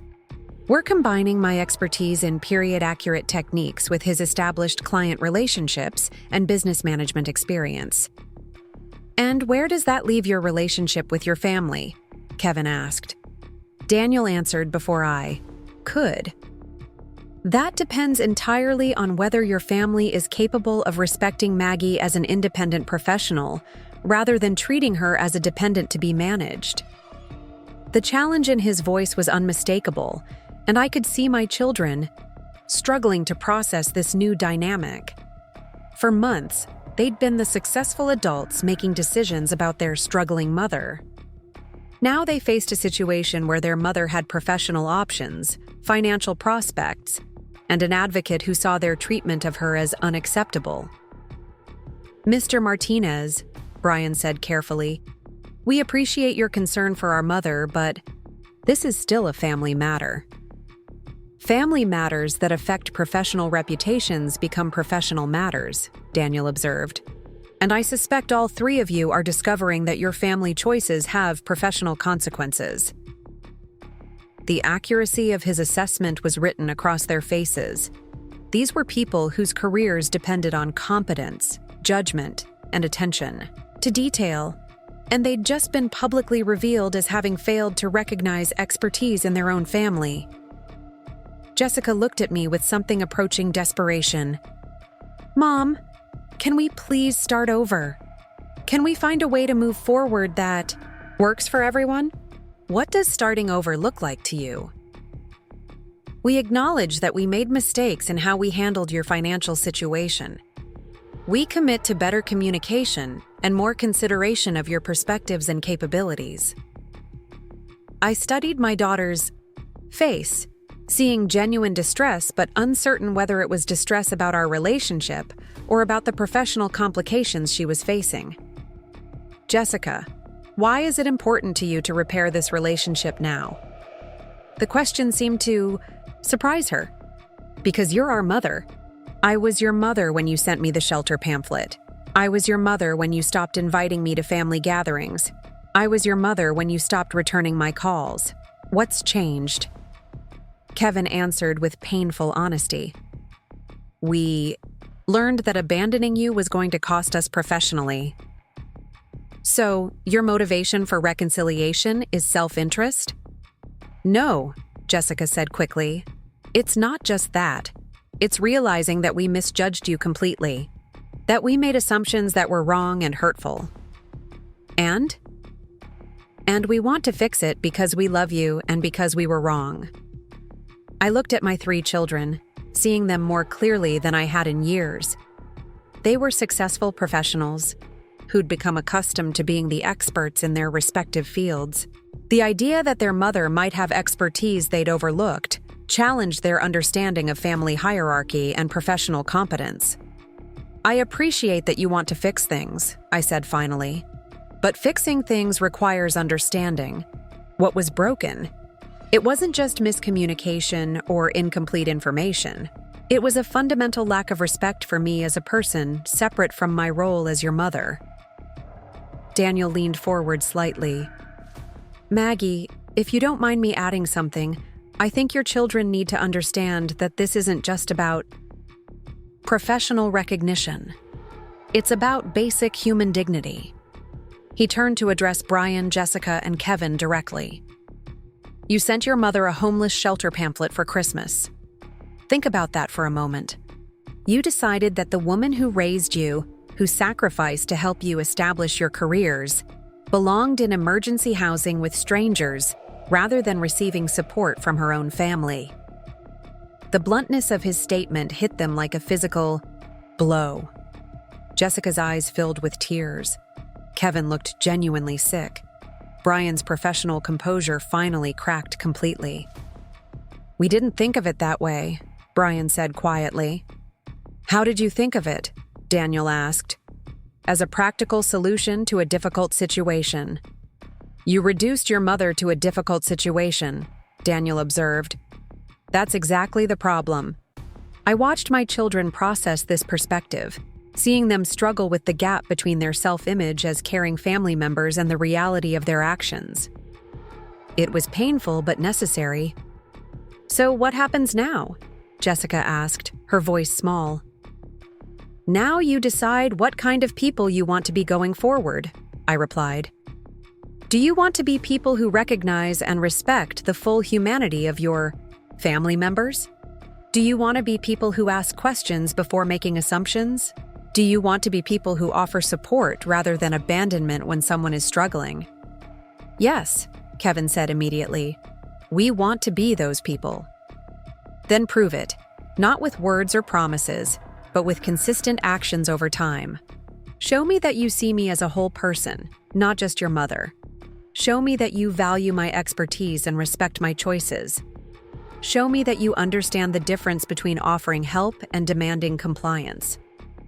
Brian looked at the shelter. Pamphlet still sitting on the coffee table. Can you forgive us for this? Forgiveness isn't something I can give you today. It's something I might choose to offer if you demonstrate that you've learned from this experience and genuinely changed how you approach our relationship. What would that look like practically? Jessica asked, her marketing mind looking for actionable steps. It would look like treating me like the professional colleague I am, rather than the dependent parent you assumed I'd become. It would look like asking for my input on family decisions that affect me, rather than just announcing your conclusions. It would look like respecting my choices about my career, my living situation, and my personal relationships. Daniel stood up, checking his watch. Maggie, we should probably head to the theater site. The contractors want to discuss the restoration timeline. I stood as well, feeling the satisfaction of ending this conversation on my terms rather than theirs. I need to go. I have work to do. My children looked between Daniel and me with expressions of surprise and something that might have been respect. The idea of their mother having professional obligations that took priority over family drama was clearly a new concept. "Mom," Jessica said as I gathered my purse, "can we continue this conversation soon? All of us together?" "We can continue. When you've had time to think about what we've discussed today. When you're ready to engage with me as an equal, rather than a problem to be managed." "How will we know when we're ready?" Kevin asked. "You'll know because you'll start asking different questions. Instead of asking how to fix the situation, you'll ask how to build a better relationship. Instead of asking what I want from you, you'll ask what I need to feel respected and valued." Daniel and I left them sitting in Jessica's living room with the homeless shelter pamphlet still on the coffee table, a tangible reminder of how far they'd fallen short of their own values. As we drove toward the theater, I felt a profound sense of liberation. For the first time in years, I'd stated my worth clearly and demanded the respect I deserved. "How do you feel?" Daniel asked as we pulled into the theater's parking area. "Like I just reclaimed myself," I replied. "Like I finally remembered who I am when I'm not trying to be what other people need me to be." "And what happens if they can't learn to see you differently?" I looked at the theater we were about to restore, thinking about the careful work of bringing something valuable back to its full glory. "Then I'll build a life with people who can. I'm done accepting less than I deserve from anyone, including my own children." The afternoon at the theater was exactly what I needed. Working with Daniel and the contractors, discussing restoration techniques and historical accuracy, feeling my expertise valued and my input sought, reminded me of who I was professionally and personally. I was Margaret Thompson, restoration expert, business partner, and woman with a future that belonged entirely to me. My children would either learn to be part of that future on terms of mutual respect, or they would discover that their assumptions about family obligation were as misguided as their assumptions about my professional capabilities. Either way, I was done being anyone's burden or problem to be solved. The shift was complete, and there was no going back. 3 weeks later, the situation had spiraled beyond anything my children could have anticipated. The professional consequences of their assumptions about me were cascading through their carefully constructed careers, like dominoes falling in sequence. I learned about each new development through phone calls that grew increasingly desperate in tone. Jessica was the first to crack completely. Her company's investigation had expanded from simple conflict of interest concerns to questions about due diligence standards across all municipal contracts. The marketing firm that prided itself on thorough research had failed to identify a key stakeholder in their own employee's family, and competitors were using this oversight to question Midwest Medical Solutions' competency in handling complex public sector campaigns. "Mom, they're reviewing every municipal contract I've worked on for the past 3 years," Jessica told me during what had become our weekly damage control conversations. "They want to verify that there are no other undisclosed family connections or conflicts of interest." "Have they found any?" "No, but that's not the point. The review process is humiliating, and it's affecting my ability to secure new clients. People are questioning my professional judgment." I felt a complex mixture of sympathy and satisfaction. "Your professional judgment was questionable, Jessica. You made major assumptions about your mother's capabilities without doing basic research. That's exactly the kind of oversight your clients pay you to avoid." "But I never thought family knowledge and professional knowledge were the same thing." "They are when family members have professional expertise you're responsible for knowing about. You marketed yourself as someone who understands all stakeholders in municipal projects, but you didn't even understand your own mother's role in the field. The silence on her end told me she was finally grasping the full scope of her professional failure. It wasn't just about family relationship disclosure. It was about competence, thoroughness, and the basic research skills her career depended on. Kevin's situation was equally damaging, but in a more quantifiable way. Premier Wealth Management had initiated a comprehensive review of his client assessment protocols after Dr. Hayes raised concerns about Kevin's failure to recognize expertise within his own family network. The firm's reputation depended on identifying and leveraging all relevant professional connections for their clients' benefit. They're questioning my ability to conduct comprehensive financial planning, Kevin explained during one of his increasingly frequent calls. If I can't identify professional resources within my own family, how can clients trust me to identify opportunities in the broader market? That's a reasonable question. Mom, this could cost me my partnership track. I've worked 8 years to get where I am, and now they're questioning my fundamental competency. Your competency was questionable. You advised clients on municipal investments while being unaware that your own mother was consulting on those same projects. That's not just a personal oversight, Kevin. That's a professional blind spot that could have cost your clients money. The harshness of my response seemed to shock him. For so long, I'd been the supportive mother who cushioned their disappointments and minimized their failures. Now I was holding them accountable with the same standards they applied to their professional relationships. Brian's consequences were perhaps the most severe because of the legal profession's emphasis on ethical conduct and conflict management. Morrison, Klein & Associates was facing scrutiny from the Bar Association's Ethics Committee about the firm's procedures for identifying potential conflicts of interest. The revelation that one of their attorneys had been actively working against his mother's professional interests while simultaneously neglecting her basic needs had raised questions about the firm's values and judgment. The managing partners are furious, Brian told me during a call that lasted nearly an hour. Not just about the conflict of interest, but about the appearance that the firm employs attorneys who abandon family members in need while fighting the very projects that could help them. It does reflect poorly on the firm's character. Mom, they're considering suspension pending a full ethics review. My partnership could be revoked, and I might face disciplinary action from the state bar.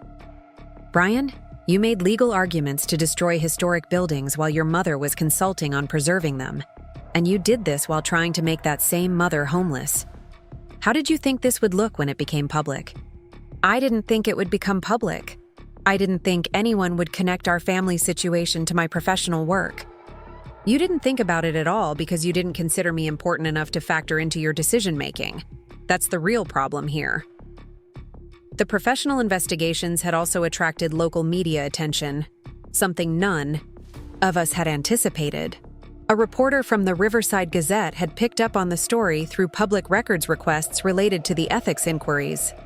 The headline read, "Local Professionals Under Investigation for Abandoning Expert Mother," and the article detailed how 3 successful children had tried to send their restoration consultant mother to a homeless shelter while simultaneously working on projects that required her expertise. The story painted a picture that was both accurate and devastating. My children emerged as successful but callous professionals who'd failed to recognize value in their own family while claiming expertise in their respective fields. I was portrayed as a skilled consultant who'd been undervalued by the people who should have known her worth best. Daniel found the media coverage amusing in a grim way. "I've never seen professional reputations unravel so quickly," he observed, as we reviewed the theater restoration plans in our new shared office space. We'd rented a converted warehouse downtown that served as both business headquarters and my new living space, complete with a loft apartment that overlooked the historic district I was helping to restore. I didn't intend for it to become this public, I admitted, though I wasn't entirely sorry about the exposure. Sometimes the truth needs to be public to have real impact. Your children spent months convincing themselves that their treatment of you was acceptable. Public scrutiny forces them to see how their behavior looks to people who don't share their assumptions. The public attention also brought unexpected opportunities. Other municipalities had reached out to inquire about restoration consulting services, impressed by the media coverage of my expertise and professional integrity. The contrast between my professional competence and my children's ethical failures had somehow enhanced my reputation while destroying theirs. Dr. Hayes called personally to invite me to speak at a medical conference about intergenerational family dynamics and professional relationships. Your situation has sparked important conversations in our community about how professional success can blind us to the expertise of family members, particularly older adults. I'm not sure I'm qualified to speak about family dynamics. You're uniquely qualified to speak about maintaining professional identity and personal dignity in the face of family dismissal. That's a topic many of our older physicians face. When their adult children assume they're no longer capable of contributing meaningfully to their fields. The speaking engagement paid more than I'd earned in 6 months of substitute teaching and house cleaning combined. More importantly, it positioned me as an expert not just in restoration, but in professional resilience and family relationship management. Meanwhile, my children's attempts to repair the damage were becoming increasingly desperate. They'd started coordinating their responses, clearly recognizing that their individual approaches weren't working. Jessica had begun researching restoration consulting as if cramming for an exam, trying to demonstrate retroactive interest in my professional field. Kevin had prepared detailed financial projections for my business partnership with Daniel, attempting to show that he could have provided valuable guidance if he'd known about my career prospects. Brian had drafted legal documents for our restoration consulting partnership, offering pro bono services to demonstrate his support for my professional endeavors. Their efforts felt calculated rather than genuine, professional damage control rather than authentic relationship repair. They were treating our family crisis like a business problem that could be solved with the right strategy and enough effort. The breaking point came during what Jessica had arranged as a comprehensive family summit at a conference room she'd rented at a downtown hotel. She'd prepared an agenda, complete with printed materials and a PowerPoint presentation titled, "Moving Forward, a Family Action Plan." I arrived with Daniel, having decided that moral support was necessary for what was clearly going to be a highly orchestrated event. My children had arranged themselves around the conference table like a board of directors, with Jessica at the head position, a projection screen behind her, and professional name placards at each seat. "Mom, Daniel, thank you for coming," Jessica began, her marketing director persona in full effect. "We've prepared a comprehensive presentation outlining our family situation analysis and proposed solutions for moving forward productively." I looked at the formal setup, the printed agendas, the professional presentation materials, and felt a surge of disappointment that surprised me with its intensity. Even now, facing the collapse of their professional reputations and the complete breakdown of our family relationship, they were approaching this like a business meeting rather than a human conversation. "Jessica, what exactly are we doing here?" "We're presenting our analysis of the communication breakdowns that led to our current situation, along with actionable steps for rebuilding trust and establishing sustainable family dynamics going forward." Daniel leaned back in his chair, his expression unreadable. "This is how you think family relationships work? With PowerPoint presentations and action plans?" Brian stepped in, his lawyer training evident. "We believe a structured approach will help us address the issues systematically and establish clear expectations for all parties." "All parties," I repeated. "You're treating your mother like a hostile witness in a legal proceeding." "We're treating this situation with the seriousness it deserves," Kevin corrected. "Our professional careers are at stake, and we need to find solutions that work for everyone." "Your professional careers are at stake because of choices you made," I pointed out. "This isn't a negotiation between equal parties. This is you dealing with the consequences of your actions." Jessica clicked to her first slide, which displayed a timeline titled Family Communication Breakdown Analysis. The presentation detailed every interaction we'd had over the past year, categorized by type of communication failure and potential intervention points. As you can see, Jessica explained, there were multiple opportunities for improved information sharing that could have prevented our current situation. I stared at the slide, watching my children reduce our relationship to bullet points and strategic objectives. The homeless shelter pamphlet incident was listed as miscommunication regarding housing options, as if their decision to abandon me was simply a messaging problem. "Stop," I said quietly. Jessica paused mid-sentence. "Mom, turn off the projector. Put away the printed materials. Sit down and talk to me like human beings instead of business associates." "But we've prepared comprehensive solutions." "Jessica, stop talking in marketing speak. You're not pitching a client. You're supposedly trying to repair a relationship with your mother."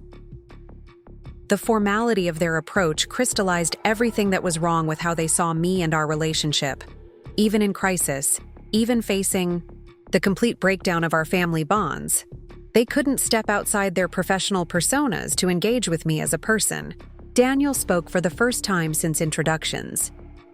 "I think I understand what's happening here. You're trying to manage this situation the way you manage professional problems, with strategies and presentations and action plans." "Exactly," Brian confirmed. "We're applying proven problem-solving methodologies to achieve optimal outcomes." "But this isn't a professional problem," Daniel continued. "This is a human relationship problem, and human relationships don't respond to the same techniques you use in conference rooms." "What should we be doing differently?" Kevin asked, genuinely confused. I looked at my 3 children, successful, professionals who'd apparently forgotten how to be authentic human beings, and felt a profound sadness settle over me. "You should be talking to me about how you feel about what happened, about why you made the choices you did, about whether you actually want a relationship with me or just want to solve the professional problems your choices created." "Of course. We want a relationship with you," Jessica protested. "Do you? Because nothing about this presentation suggests that you see me as anything other than a problem to be managed. You've reduced our entire family dynamic to strategic objectives and measurable outcomes." The silence that followed was heavy with realization. Finally, Kevin spoke, his voice much smaller than his usual confident tone. "We don't know how to talk about feelings. We don't know how to admit that we were wrong without trying to fix it professionally." "Why?" "Because admitting we were wrong means admitting that we hurt you deliberately, that we chose convenience over compassion, that we became people we don't want to be." The honesty of his response broke through my frustration. This was the first genuine emotion any of them had shown since the crisis began. "Yes," I said softly. "That's exactly what you need to admit." Brian's professional composure finally cracked completely. "Mom, we did hurt you deliberately. We knew the shelter suggestion was harsh, but we convinced ourselves it was necessary because taking care of you was becoming inconvenient. Go on." We'd gotten used to being the successful ones, the ones with answers and resources. Having you struggle financially and need our help made us feel guilty and burdened at the same time. Jessica's eyes filled with tears. "We started seeing you as a reminder of failure instead of a person who'd suffered losses. It was easier to push you away than to deal with our own discomfort about not being able to fix everything." "And the professional oversight?" I asked.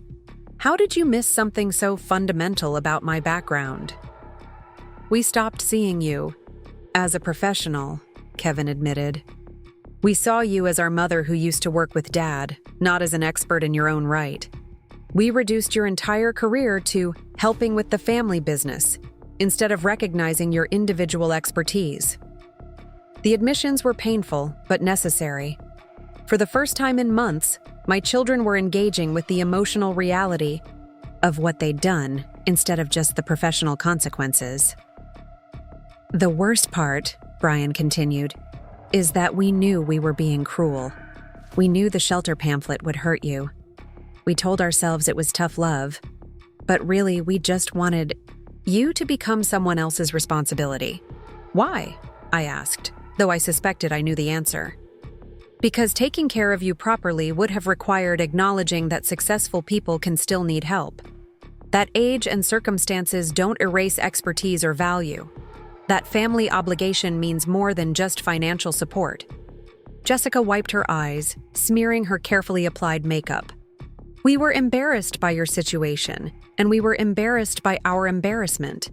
So we decided the problem was you needing help rather than us not knowing how to provide it appropriately. The conversation continued for 2 hours, without slides or action plans or strategic frameworks. My children talked about their fear of being seen as less successful if their mother needed assistance. They admitted to resenting the financial pressure and emotional complexity of supporting a struggling parent. They acknowledged that they'd expected me to gracefully disappear into retirement rather than continue being a person with needs and ambitions. What happens now? Jessica asked as we prepared to leave. Now you decide whether you're capable of seeing me as a whole person rather than just your mother, I replied. Whether you can respect my choices even when they don't align with your expectations. Whether you can engage with me as an equal rather than a dependent to be managed. What if we can't change fast enough? Kevin asked. What if we keep making the same mistakes? Then you'll discover that family relationships aren't guaranteed just because of genetics. That respect and connection have to be earned and maintained, even with your parents. Daniel and I left the conference room, walking through downtown Riverside toward our office. The city looked different to me now, full of possibilities rather than just survival challenges. The buildings I was helping restore seemed to reflect my own transformation, bringing hidden value back into the light. How do you feel about that conversation? Daniel asked as we reached our building. Like maybe there's hope for genuine change, but only if they're willing to do the emotional work instead of just the strategic planning. And if they're not? I looked up at the historic building that now housed both my business and my home, thinking about the careful work of restoration. Some structures could be saved if you were willing to strip away everything that didn't belong and rebuild from a solid foundation. Others were too damaged by neglect and poor choices to be worth the effort. Then I'll continue building a life, with people who see my value without needing professional consequences to motivate their respect. The truth was that I'd already built that life. My partnership with Daniel was thriving. Our restoration projects were gaining recognition throughout the region, and my speaking engagements had established me as an expert in professional resilience and family dynamics. I no longer needed my children's approval or support to feel valuable and secure. Whether they could learn to be part of this new life on terms of mutual respect remained to be seen. But either way, I would never again allow anyone, including my own children, to reduce me to a problem to be solved or a burden to be managed. The woman who'd accepted a homeless shelter pamphlet for Christmas was gone, replaced by someone who knew her worth and demanded that others recognize it too. The final test would come soon enough. My children would either rise to meet the standards I'd set for our relationship, or they would discover that their mother had outgrown their need for her to be small, convenient, and grateful for whatever scraps of attention they chose to offer. The choice was entirely theirs, but the terms were entirely mine. And for the first time in years, I was completely comfortable with that balance of power.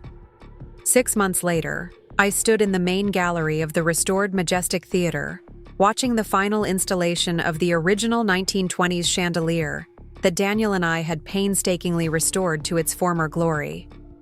The theater's grand reopening was scheduled for the following week, and the transformation was breathtaking. What had been a neglected, abandoned space was now a jewel of architectural heritage, every detail carefully researched and authentically recreated. The project had established Martinez Thompson Restoration Consulting as the premier historic preservation firm in the region. Our business had grown beyond anything I'd imagined when I first accepted Daniel's partnership offer. We now employed 6 specialists and had a waiting list of clients stretching into the following year. The financial projections Kevin had prepared months ago as an olive branch had proven laughably conservative. We were earning nearly double his most optimistic estimates. The success felt surreal sometimes, especially when I remembered the woman who'd sat in a tiny apartment at Sunset Manor, holding a homeless shelter pamphlet and believing her children's assessment that she had nothing left to offer the world. That woman felt like someone I'd known long ago, a previous version of myself who'd forgotten her own worth because the people closest to her had decided she was disposable. Daniel approached carrying 2 cups of coffee from the cafe that had opened in the theater's restored lobby. "Penny for your thoughts," he said, offering me a cup. "Just remembering where I was 6 months ago." "And where you are now?" I gestured around the magnificent space we'd brought back to life. "Here, exactly where I'm supposed to be." The transformation hadn't been limited to my professional life.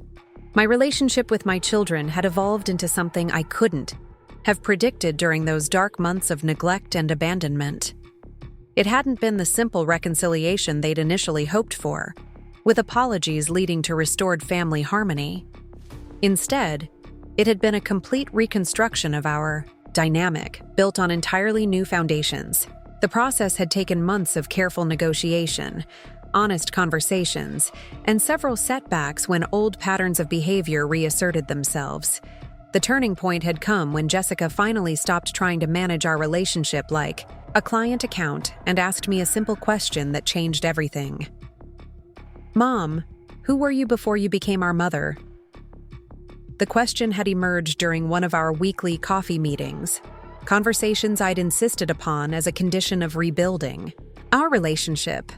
No agendas, no strategic planning, just talking like adults who were interested in knowing each other as people.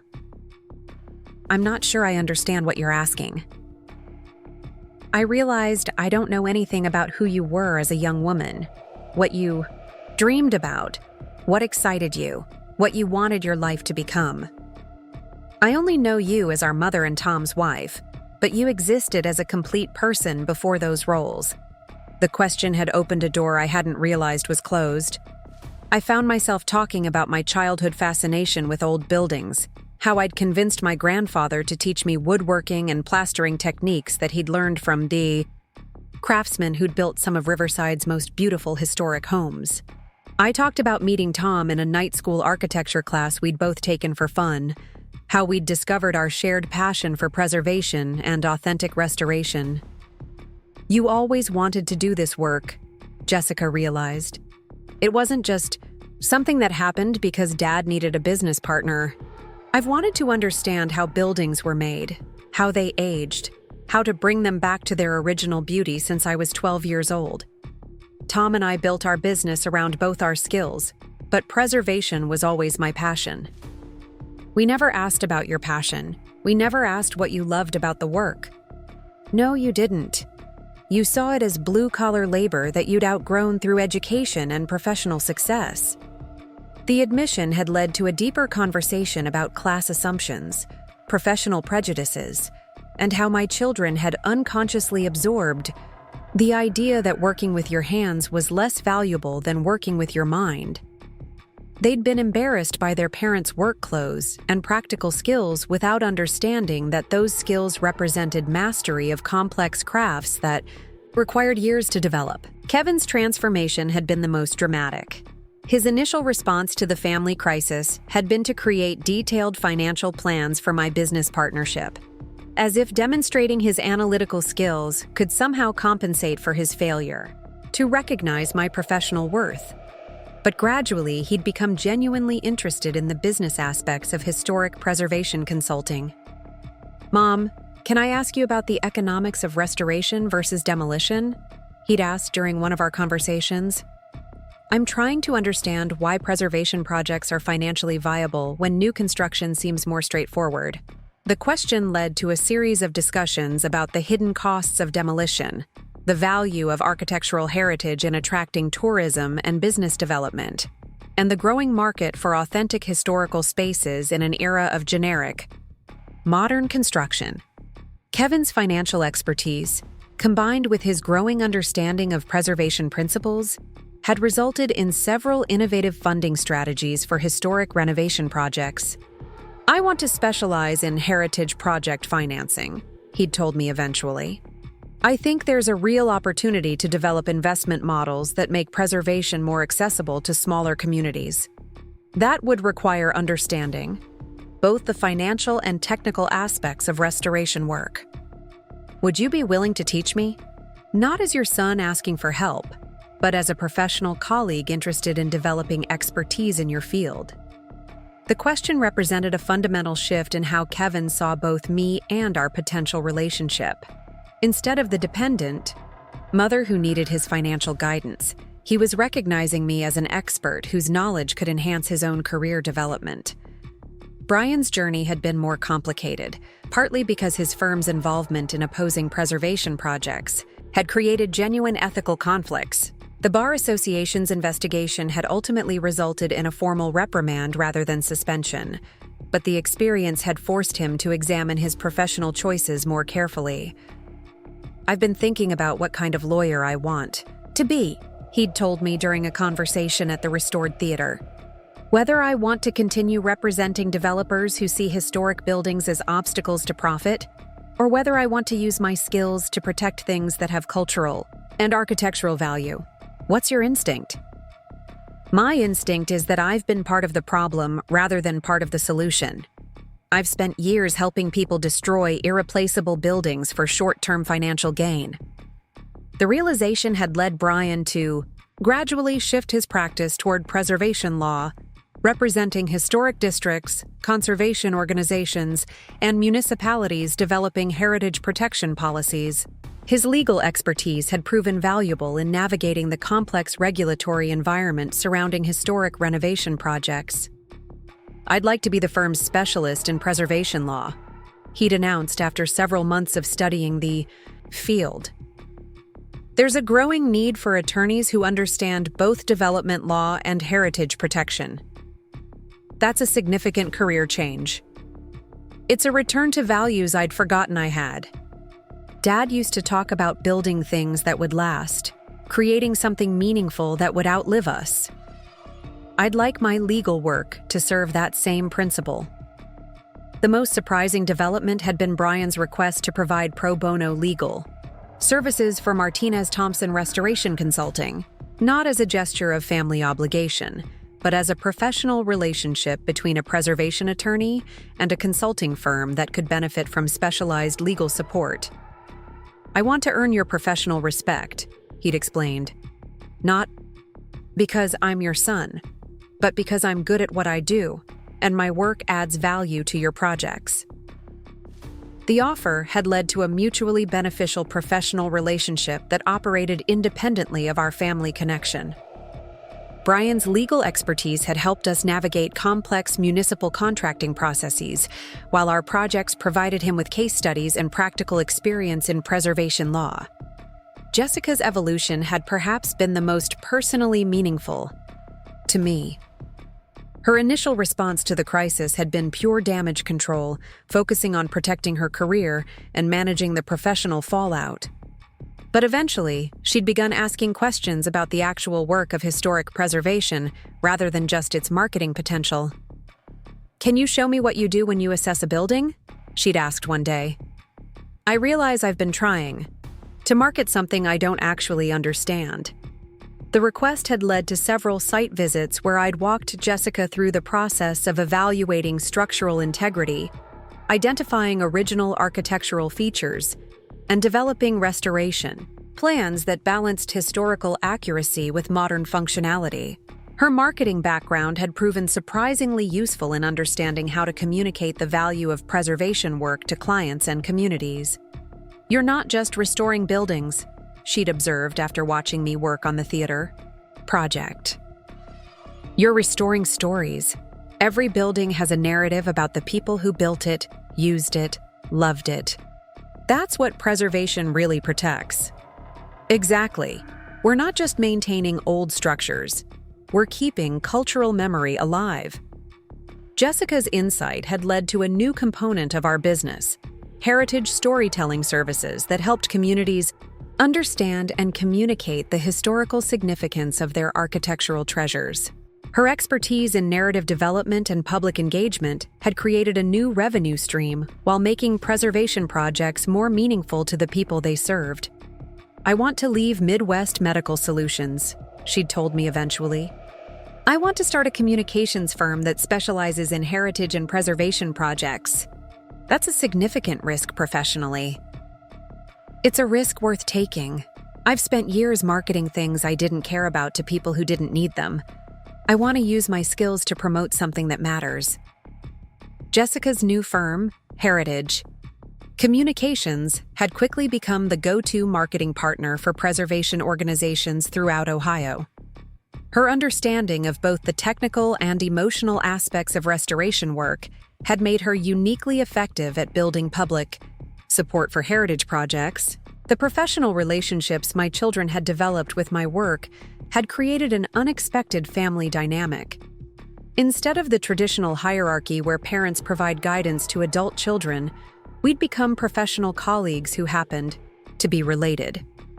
We collaborated on projects, referred clients to each other, and consulted on industry developments as peers. This shift had required all of us to develop new communication patterns and boundary management skills. Family dinners could no longer be casual affairs when professional conflicts might arise, and professional disagreements couldn't be resolved through parental authority or family guilt. "We need ground rules," Jessica had suggested after a heated discussion about project timelines had spilled over into personal criticism. Ways to separate family conversations from business discussions? The ground rules had evolved into a formal family constitution that outlined how we would handle professional collaborations, financial arrangements, and personal relationship maintenance. It was an unusual document, part business partnership, agreement, and part family therapy homework. But it had provided the structure necessary for rebuilding trust while respecting professional boundaries. The Constitution included provisions for regular family meetings that were strictly personal rather than professional, annual reviews of our various business relationships, and conflict resolution procedures that protected both family bonds and professional reputations. Most importantly, it established that participation in family activities was voluntary rather than obligatory, and that professional success or failure wouldn't affect personal relationships. "We're choosing to be family," Kevin had observed during one of our constitutional conventions, "rather than just assuming family ties obligate us to each other regardless of how we behave." The insight had been profound for all of us. The traditional model of family obligation hadn't worked when professional success had given my children the power to make decisions about my life without consulting me. But choosing to maintain family relationships based on mutual respect and genuine affection had created something stronger and more sustainable. The financial dimensions of our new dynamic had also required careful negotiation. My children's initial assumption that I needed their financial support had been replaced by the reality that I was now earning more than any of them individually. The power imbalance that had allowed them to make decisions about my living situation had been completely eliminated. "We need to talk about money," Brian had said during one of our family meetings, about how financial differences affect our relationships and decision-making. The conversation had revealed that my children's behavior during my financial struggles had been influenced by their own insecurities about money and success. Supporting a struggling parent had felt like evidence that they weren't as successful as they'd wanted to believe, while my current financial independence threatened their identity as the family's primary earners. "We defined our worth by being more successful than our parents," Jessica had admitted. "When you became financially dependent, it confirmed our superiority. When you became more successful than us, it challenged our entire self-concept." Success isn't a family competition, I'd pointed out. My achievements don't diminish yours, and your struggles don't reflect on my worth. The realization had led to broader conversations about how professional identity and family relationships intersect in healthy versus unhealthy ways. My children had learned to celebrate my business success without feeling threatened by it, while I'd learned to acknowledge their professional accomplishments without minimizing the pain their earlier neglect had caused. The romantic aspect of my life had also evolved in ways that surprised everyone, including me. Daniel and I had maintained strictly professional boundaries during the first months of our partnership, both of us cautious about mixing business relationships with personal feelings.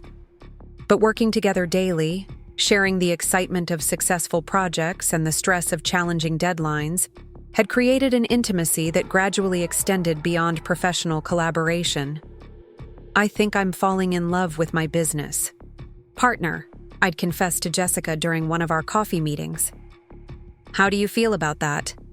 Terrified and exhilarated in equal measure.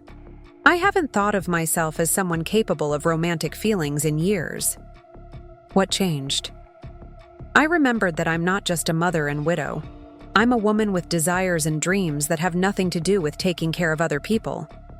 The conversation had marked another milestone in my personal transformation. For so long, I'd defined myself entirely through my relationships to others.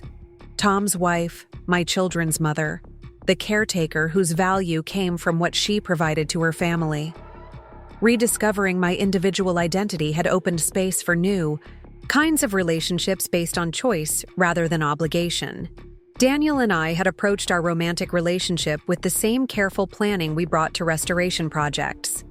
We'd discussed our expectations, established boundaries between personal and professional interactions, and created contingency plans for managing business decisions if our romantic relationship didn't succeed.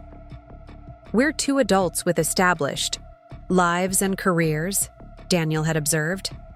We don't need to sacrifice professional success for personal happiness, and we don't need to compromise our individual identities to build something together.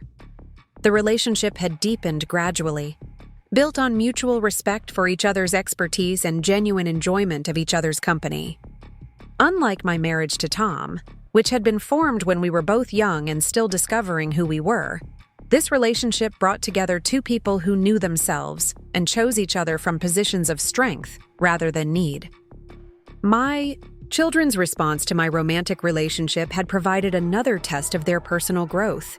Their initial instinct had been to evaluate Daniel's suitability as a stepfather figure and to worry about how his presence might affect their inheritance or family dynamics. "Are you planning to marry Daniel?" Kevin had asked with obvious anxiety. "I'm planning to enjoy his company and see where our relationship leads." "Why are you concerned?" "We just want to make sure you're not being taken advantage of, that he's not interested in you because of your business success or financial independence." The conversation had revealed that my children were still struggling to see me as a complete person capable of inspiring genuine romantic interest. They could accept my professional expertise and financial success, but the idea that someone might love me for my personality, intelligence, and companionship seemed harder for them to grasp. Daniel fell in love with me before my business took off, I'd pointed out.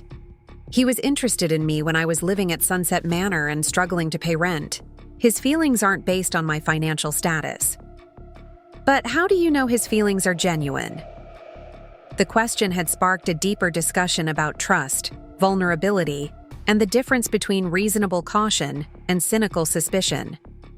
My children's concern for my emotional well-being was touching, but their assumption that I couldn't accurately assess someone's romantic intentions was patronizing. "I know his feelings are genuine because I know how to evaluate people's motivations," I'd explained. "I didn't lose my judgment along with my financial security. I'm perfectly capable of distinguishing between someone who cares about me and someone who wants to use me." The conversation had led to gradual acceptance of my relationship with Daniel, helped by his obvious respect for my autonomy and his careful attention to maintaining appropriate boundaries with my children. He'd made it clear that he wasn't trying to replace their father or assume a parental role in their lives, which had reduced their territorial instincts. "Daniel makes Mom happy in a way we haven't seen since Dad died," Jessica had observed during a family meeting. "Maybe we should focus on that rather than worrying about his motivations." The family meeting where we'd discussed my relationship with Daniel had also addressed broader questions about family structure and loyalty.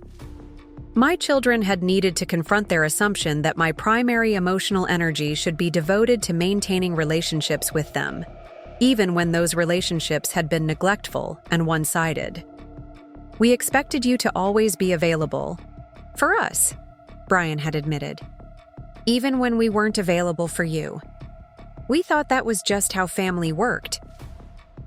"Family relationships require mutual effort and consideration," I'd replied. "Love isn't a finite resource that gets depleted when shared with more people. My caring about Daniel doesn't reduce my love for you, but it does mean I won't organize my entire life around your needs and schedules." The insight had been liberating for all of us. My children had been able to reduce the pressure they felt to meet all of my emotional needs, while I'd gained permission to seek fulfillment and companionship beyond family relationships. The public dimension of our family story had also evolved in unexpected ways. The initial media coverage of my children's professional ethics investigations had been embarrassing for them and somewhat vindicating for me. But over time, our collective story had become something more complex and ultimately more positive. A year after the homeless shelter pamphlet incident, Jessica had suggested that we participate in a documentary about family relationships and professional success. The filmmakers were interested in how career achievement could create blind spots about family members' worth and capabilities. "Are you comfortable having our story become public in a more detailed way?" she'd asked. "What would be the purpose?" "Helping other families recognize similar patterns before they cause permanent damage. Showing that professional success doesn't automatically create personal wisdom." The documentary, titled "Seeing Family: When Success Blinds Us to Love," had premiered at a regional film festival and subsequently been picked up by a streaming service. Our story had been presented as a cautionary tale about the importance of maintaining genuine relationships amid professional pressures, but also as a hopeful example of how families could rebuild on healthier foundations. The film had brought speaking opportunities for all of us. I'd been invited to address conferences about aging, professional identity, and family relationships. My children had spoken at professional development seminars about ethics, conflict of interest management, and the importance of comprehensive stakeholder analysis. "We've become a case study," Kevin had observed with amusement. "Business schools are using our story to teach about professional blind spots and family relationship management." The attention had been overwhelming at times, but also professionally valuable. My restoration consulting business had benefited from the visibility, while my children had established themselves as experts in their respective fields, partly through their willingness to discuss their professional failures and subsequent learning. The documentary had also brought contact from other families dealing with similar dynamics: adult children who'd dismissed aging parents' capabilities, older adults who'd internalized their family's low expectations, and professionals who'd realized they were repeating harmful patterns in their own relationships. "Your story gave us permission to have difficult conversations," one woman had written. "My daughter was treating me like I was mentally incompetent just because I needed help managing technology. After watching your documentary, I asked her to teach me instead of just taking over my affairs." The correspondence had revealed how common our experience was, how many families struggled with shifting power dynamics as parents aged and children achieved professional success. The traditional model of adult children gradually assuming responsibility for aging parents often created resentment and diminished dignity on both sides. "We're part of a larger cultural conversation about aging, autonomy, and respect," I'd realized. Our personal story connects to broader questions about how society values older adults. This recognition had led to my involvement with several organizations focused on aging rights and intergenerational relationships. I joined the board of a nonprofit that provided career counseling for older adults seeking to reestablish professional identities after retirement or life transitions. Too many people assume that age automatically means decline, I'd told the board during my first meeting, but experience, expertise, and institutional knowledge are valuable resources that shouldn't be wasted just because someone is over 65. My advocacy work had connected me with other professionals who'd faced similar challenges. Teachers forced into early retirement who became educational consultants, nurses who'd transitioned to healthcare administration after physical demands became challenging, engineers who'd become technical writers and training specialists. We're proof that professional worth isn't determined by age, one of my fellow board members had observed. But we have to be willing to advocate for ourselves and refuse to accept other people's limitations. The insight had become central to my public speaking and advocacy work. Age discrimination wasn't just about employment law and hiring practices. It was about fundamental assumptions regarding older adults' capacity for growth, learning, and professional contribution. My children had become allies in this advocacy work, using their own professional platforms to address ageism and family relationship dynamics. Brian had begun specializing in age discrimination cases, while Jessica's marketing firm had developed campaigns for organizations serving older adults. Kevin had created investment strategies focused on businesses founded or led by entrepreneurs over 50. We're using our professional skills to address the same prejudices that blinded us to mom's worth, Kevin had explained during a panel discussion about intergenerational workplace dynamics. The transformation of our family relationships from neglect and dismissal to mutual respect and professional collaboration had taken nearly 2 years of consistent effort. There had been setbacks when old patterns reasserted themselves, moments of frustration when professional disagreements triggered personal hurt, and periods of doubt about whether genuine change was possible. But standing in the restored majestic theater, surrounded by the evidence of what careful attention and skilled expertise could accomplish, I felt profound gratitude for the journey we'd all taken. The building around me had been dismissed as worthless by people who couldn't see its potential, just as I'd been dismissed by children who couldn't see mine. The restoration process had required stripping away layers of inappropriate modifications to reveal the original structure's integrity and beauty. Similarly, rebuilding our family relationships had required removing assumptions, expectations, and power dynamics that had obscured our authentic care for each other. "The theater looks incredible," Jessica said, approaching with Brian and Kevin. They'd all come to the final installation ceremony, not as reluctant children fulfilling obligation, but as genuinely interested colleagues and family members who wanted to celebrate a significant professional achievement. "It does," I agreed, looking around at the space we'd transformed. Sometimes the most damaged things just need someone willing to see their true value and do the work necessary to restore it. Brian smiled. "Are we talking about buildings or family relationships?" "Both," I replied. "The principles are surprisingly similar." Daniel joined our group, carrying a bottle of champagne he'd been saving for this moment. "I think this calls for a toast," he said, beginning to open the bottle. As we stood together in the magnificent space we'd helped bring back to life, I reflected on the journey that had brought us all to this moment. The homeless shelter pamphlet that had once represented the lowest point in our family relationships now seemed like the catalyst that had forced all of us to examine what we truly valued and how we wanted to treat the people we claimed to love. "To new beginnings," Daniel said, raising his glass. "To seeing each other clearly," Jessica added. "To building something beautiful together," Kevin contributed. "To family relationships that honor everyone's worth," Brian concluded. I raised my own glass, thinking about the woman I'd been when this journey started, and the woman I'd become through the process of reclaiming my professional identity and demanding respect from the people closest to me. To understanding that, love isn't sacrifice, I said. It's recognition, respect, and the choice to keep building something meaningful together, even when it requires changing everything you thought you knew about each other.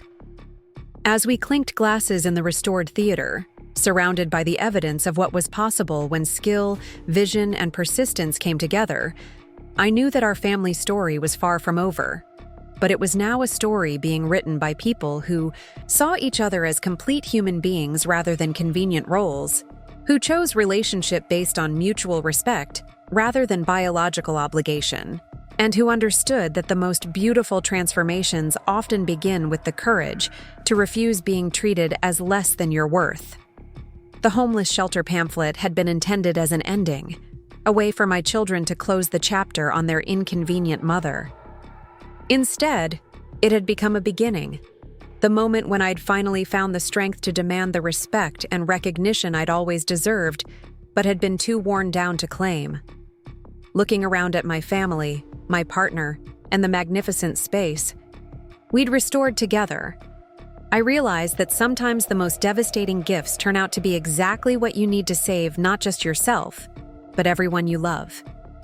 The trick is having the courage to transform rejection into revolution, dismissal into determination, and abandonment into the fierce independence that makes genuine love possible.